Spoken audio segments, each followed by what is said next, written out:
Bismillahirrahmanirrahim. Assalamualaikum warahmatullahi wabarakatuh. Perkenalkan, nama saya Mirna Amelia Teristian, kelas 02 Pendidikan Luar Sekolah. Baiklah, di sini saya akan mempresentasikan proposal saya dengan judul Pelatihan Pengolahan Rumput Laut menjadi Keripik di Desa Nipah-Nipah, Kecamatan Pak Jugukang, Kabupaten Bantaeng. Bab 1, Pendahuluan, bagian A, Rasional. Kecamatan Pak Jugukang, Kabupaten Bantaeng, Sulawesi Selatan merupakan daerah pantai sehingga masyarakat banyak yang menjadi nelayan tangkap. Nelayan yang ada selain melaut untuk menangkap ikan juga mengembangkan tanaman rumput laut. Oleh karena itu, saya mengambil judul yaitu Pengolahan Rumput Laut menjadi Keripik. Mengingat manfaatnya yang luas, maka komoditas rumput laut ini mempunyai peluang pasar yang sangat dengan potensi yang cukup besar. Setelah memperhatikan semakin meningkatnya jumlah pengangguran dan kurangnya pengetahuan di masyarakat, dikarenakan kurangnya pemikiran yang luas untuk menciptakan lapangan pekerjaan baru yang dapat membantu meningkatkan perekonomian bagi keluarga dan masyarakat. Berwirausaha merupakan salah satu upaya yang dapat dilakukan untuk menjadikan jalan keluar dari permasalahan tersebut. Banyak cara yang dilakukan dalam berwirausaha, misalnya mengolah rumput laut menjadi bahan baku makanan. Bagian B, tujuan.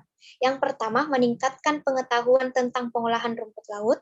Yang kedua, meningkatkan produktivitas dan kualitas rumput laut. Yang ketiga, meningkatkan daya saing budidaya rumput laut dan pengolahan. Yang keempat, membantu masyarakat dalam penanganan kebutuhan lapangan kerja. Bagian C, manfaat.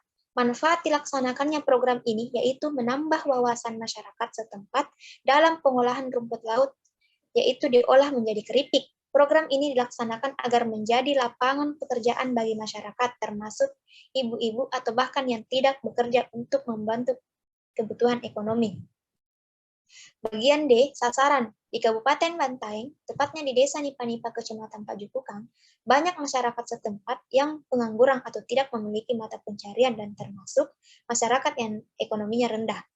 Masyarakat yang tidak memiliki mata pencarian, kebanyakan golongan ibu-ibu dan remaja. Jadi sasaran dilaksanakannya program ini yaitu masyarakat yang tidak memiliki pencarian atau pengangguran dan sesuai dengan karakteristik atau kriteria calon warga belajar yang telah ditentukan. Bab 2, solusi permasalahan. Bagian A, solusi.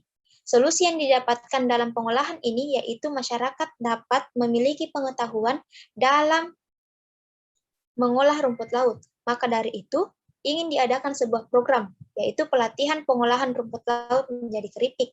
Pelatihan ini diharapkan mampu menghasilkan nilai ekonomis nantinya dan tentunya masyarakat akan mendapatkan penghasilan tambahan apabila mereka telah berhasil mengolah rumput laut menjadi keripik.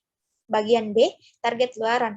Target luaran kami di kalangan masyarakat yaitu yang pertama, terciptanya produk rumput laut yang dapat dijadikan makanan ringan yang bergizi tinggi dan mudah dijangkau oleh masyarakat. Yang kedua, menumbuhkan jiwa berwirausaha dalam diri masyarakat guna untuk meningkatkan taraf hidupnya.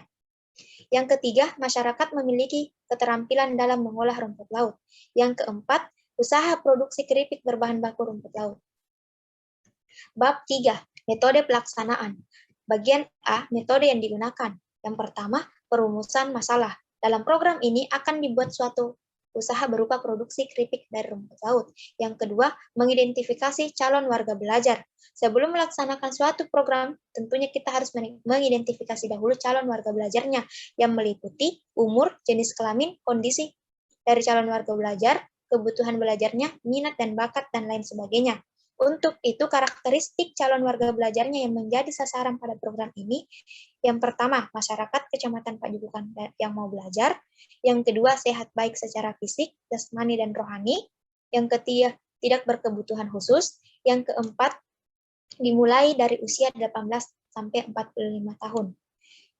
Selanjutnya, tutor atau fasilitator. Adapun kriteria tutor atau fasilitator yang dibutuhkan dalam pelatihan ini yang pertama, tingkat pendidikan minimal diploma 3 atau D3, semua jurusan. Yang kedua, memiliki kemampuan komunikasi yang baik secara lisan maupun tulisan memberikan pelatihan. Yang ketiga, sanggup bekerja penuh dan bertempat tinggal di lokasi pelatihan sampai pelatihan selesai.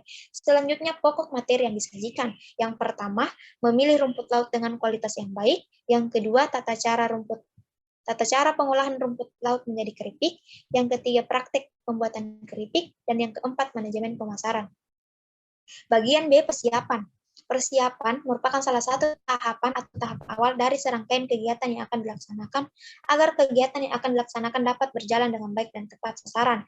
Adapun susunan tahapan dan prasarana pembelajaran, yang pertama, mempersiapkan sarana dan prasarana pembelajaran, yang kedua, mempersiapkan persyaratan untuk calon warga belajar seperti administrasi, yang ketiga, mempersiapkan bahan baku untuk utama yaitu rumput laut, dan yang keempat, mempersiapkan alat dan bahan.